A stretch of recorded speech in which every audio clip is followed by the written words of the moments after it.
Les dragons de Komodo sont les plus grands lézards vivants de la planète en 2021. Nous souhaitons la bienvenue à tout le monde. Parce qu'ils sont considérés comme une espèce en voie de disparition, ils bénéficient du plus haut niveau de protection en vertu de la loi indonésienne et des accords internationaux de conservation. Une tendance alarmante est apparue en Indonésie. La prolifération des organisations de chasse aux dragons de Komodo, bien que ces animaux soient protégés. L'organisation indonésienne de chasse se distingue entre autres par son approche humaine et efficace de la chasse. Il a retenu l'attention car l'organisation emploie des pratiques de chasse éthiques et se consacre à trouver un équilibre entre les besoins de la communauté et la préservation des dragons de Komodo. Non seulement ils pèsent jusqu'à 200 livres, mais ils mesurent également plus de 10 pieds de long, ce qui en fait de redoutables prédateurs. Ils sont responsables de nombreuses agressions contre des êtres humains. La capacité de ces énormes lézards à se déplacer rapidement est un facteur supplémentaire qui contribue au danger qu'ils représentent pour la population indonésienne.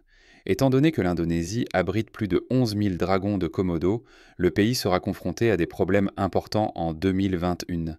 Ces défis incluent les attaques de dragons contre le bétail, ainsi que les dangers pour la sécurité humaine. Chaque année, ces reptiles prédateurs sont responsables de dégâts estimés à 12 millions de dollars. Il convient de noter que l'élevage de bétail le plus connu d'Indonésie a déclaré perdre environ 140 poules et 70 à 90 chèvres chaque semaine à la suite des assauts des dragons de Komodo. Il en résulte une diminution des revenus, les estimations indiquant qu'ils ont diminué d'environ 18%. Le gouvernement indonésien a formé en 2022 un partenariat avec le World Wildlife Fund, WWF, une organisation internationale de conservation, afin de contrôler efficacement la population de dragons de Komodo tout en résolvant ces difficultés.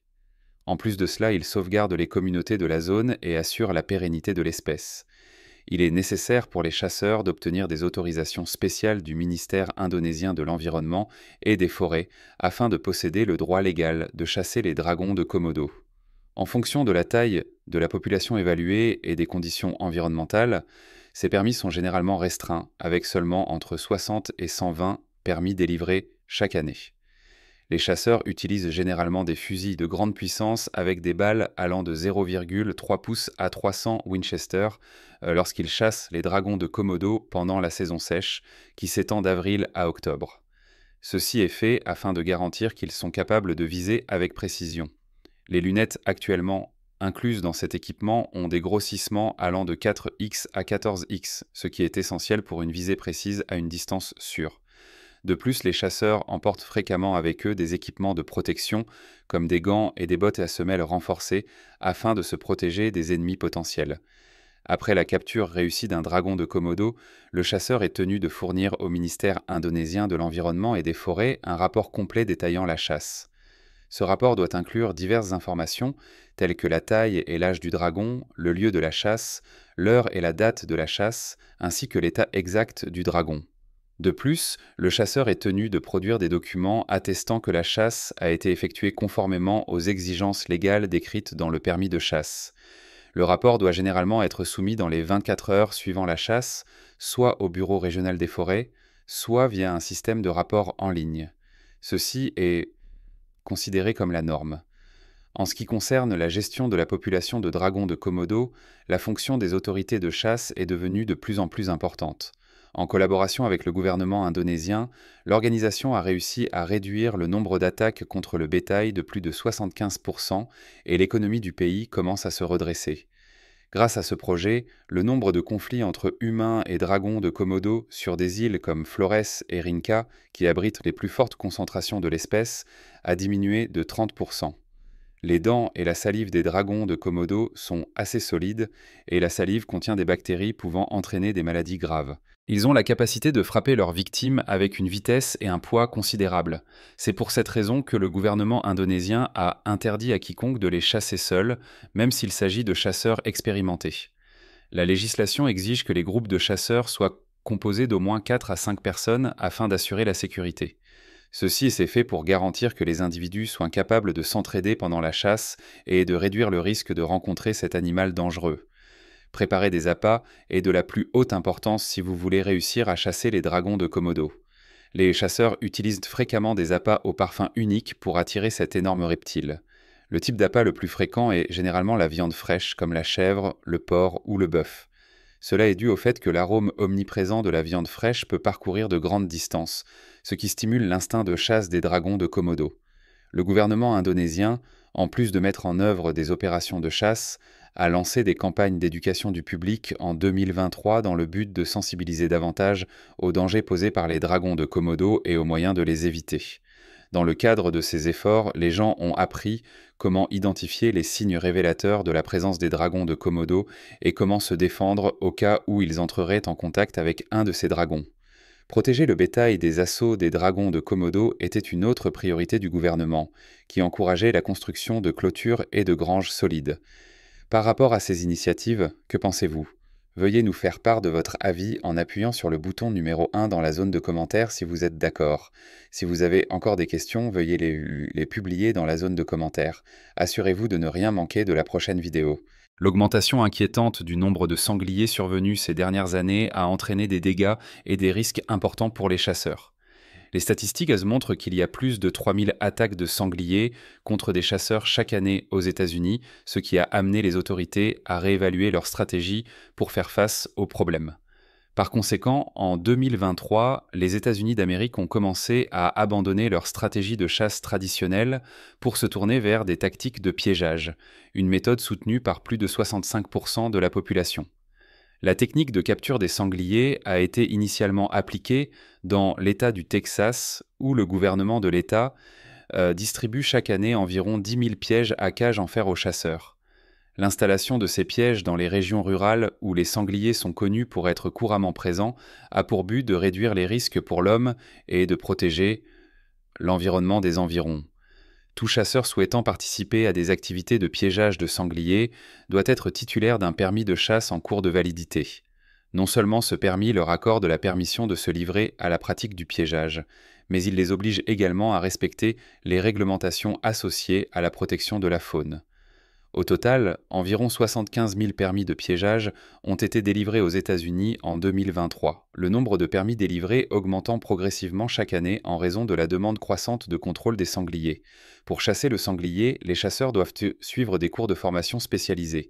La durée de cette session de formation varie de 3 à 5 jours et elle enseigne aux participants comment reconnaître leurs traces, comment utiliser les pièges de manière sécurisée et comment réagir de manière appropriée aux situations potentiellement dangereuses. Il était indispensable que plus de 60 000 chasseurs aient terminé cette formation d'ici la fin de l'année 2023. La période de piégeage est également soumise à une réglementation stricte, les heures autorisées allant de 5 heures du matin à 8 heures du soir. En outre, il est interdit de placer des pièges dans des endroits relativement proches des zones résidentielles ou des réserves naturelles afin d'éviter tout risque d'impact sur d'autres animaux. Si vous enfreignez ces réglementations, vous risquez la révocation de votre permis ainsi que des amendes pouvant aller jusqu'à 5 000 $. Lorsqu'ils participent à des activités de piégeage, ils sont tenus de respecter des règles de sécurité strictes. Afin de prévenir les blessures pendant le processus de piégeage, ils doivent porter un équipement de protection individuelle, qui peut comprendre des gants, des bottes de sécurité et d'autres articles de sécurité. Par ailleurs, afin de garantir la capture des sangliers, les chasseurs sont tenus de contrôler régulièrement les pièges. Si un chasseur ne respecte pas l'une de ces normes, il sera disqualifié de participer à des activités impliquant le piégeage. Selon les statistiques, environ 2000 cas de refus de licence ou d'interdiction de participation surviennent chaque année en raison du non-respect des réglementations mentionnées ci-dessus. À chaque fois, ils installent un piège à sanglier. Lorsqu'il s'agit de sangliers, les chasseurs atteignent généralement un haut niveau d'efficacité, en capturant en moyenne 15 à 25 d'entre eux. L'assistance apportée par les systèmes d'installation solaire constitue encore un autre élément important qui contribue à l'amélioration de l'efficacité du piégeage. Ces systèmes offrent une source d'alimentation fiable pour les équipements de surveillance et de contrôle des pièges, tels que les systèmes de caméras de sécurité et les dispositifs de surveillance à distance. De plus, ces systèmes sont respectueux de l'environnement. Autre avantage, les systèmes solaires permettent aux chasseurs de capturer et de récolter des sangliers pendant la nuit, moment de la journée où ils sont le plus actifs. Grâce au système d'éclairage et à la caméra infrarouge, les chasseurs peuvent observer et contrôler les pièges à distance sans avoir à se rendre physiquement dans la zone du piège. Cela réduit le risque que les chasseurs entrent en contact étroit avec des sangliers et garantit leur sécurité. Le modèle de piégeage des sangliers s'est avéré efficace pour réduire le nombre de sangliers aux États-Unis qui constituent une menace pour la santé humaine. Selon les chiffres, plus de 1,5 million d'animaux ont été tués grâce à cette procédure en 2023. Il convient de noter en particulier que le succès de cette stratégie a inspiré d'autres États, comme l'Alabama et la Géorgie, à mettre rapidement en œuvre des mesures et à obtenir des résultats favorables.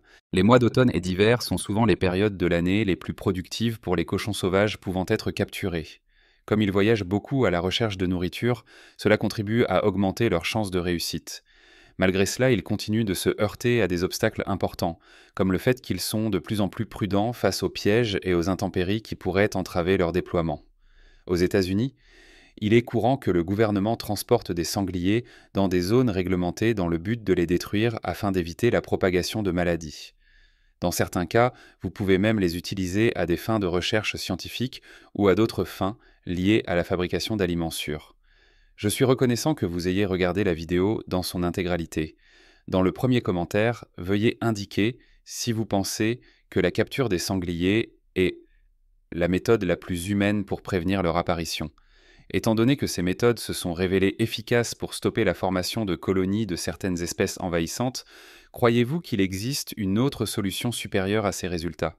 N'oubliez pas de laisser vos réflexions et vos points de vue dans la section commentaires ci-dessous si tel est le cas. De plus, si vous souhaitez soutenir notre chaîne et regarder nos prochaines vidéos, n'oubliez pas de partager, d'aimer et de vous abonner à notre chaîne. Et enfin, n'oubliez pas d'envoyer ce film à tous vos amis afin qu'ils puissent le voir et l'apprécier autant que vous.